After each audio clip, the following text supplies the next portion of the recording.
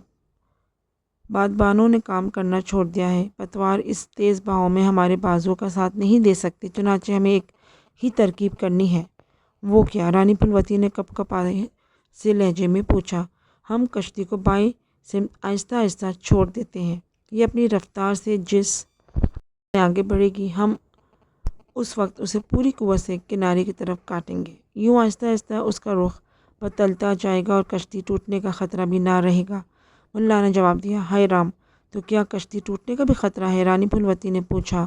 دیوی جی، بھگوان پر بھروسہ کریں، بھگوان جو کرے گا اچھا ہی کرے گا، ملاؤں نے جواب دیا۔ ان کے چہرے دھواں ہو رہے تھے اور وہ خود زندگی اور موت کی کشمکش میں مبتلا تھے، اور سچی بات تو یہ ہے کہ ان میں سے چند کو تو اپنی موت کا خیال بھی نہیں تھا۔ وہ تو بس یہ سوچ رہے تھے کہ اگر رانی پھولوتی کسی حادثے کا شکار ہو گئی تو ان کے خاندان تک کی خیر نہیں ہے۔ وہ اپنے جسم کی پوری قوت سے کشتی کو کنارے کی جانب کاٹ رہے تھے، لیکن بدقسمتی سے ان کا کوئی کوشش کارگر نہیں ہو پا رہی تھی۔ کشتی کی رفتار طوفانی ہوتی جا رہی تھی۔ جو وہ آگے بڑھ رہے تھے، اس کی رفتار تیز سے تیز تر ہوتی چلی جا رہی تھی۔ وہ پانی پر کسی تنکے کی طرح ڈول رہی تھی۔ بادبانوں سے خاص طور سے خطرہ تھا، اگر بادان میں ہوا بھر گئی اور کشتی ایک طرف ہو گئی تو پانی کی تیز باڑھ اسے الٹ دے گی۔ چنانچہ ملاحوں نے پہلی کوشش یہی کی کہ بادبان اتار دیے جائیں۔ اس تیز رفتار سفر میں بادبانوں کا اتارنا بھی آسان کام نہیں تھا، چنانچہ انہوں نے لمبے لمبے چاقوں سے بادبانوں کے رسے کاٹ دیے اور بادبان ہوا میں اڑتے ہوئے نہ جانے کہاں سے کہاں پہنچ گئے۔ کشتی کی برق رفتاری اسے آن کی آن میں میلوں دور لے گئی تھی، اور کشتی کے بارے میں یہ نہیں کہا جا سکتا تھا کہ وہ اصل جگہ سے کتنی دور نکل آئی ہے۔ ملاحوں کی ہر تدبیر ناکام ہو رہی تھی، اور پھر جب امید کی آخری ڈور بھی ٹوٹ گئی تو ملا ہاتھ جوڑ کر کھڑے ہو گئے۔ رانی جی، بھگوان کی سوگند، اس میں ہمارا کوئی دوش نہیں ہے،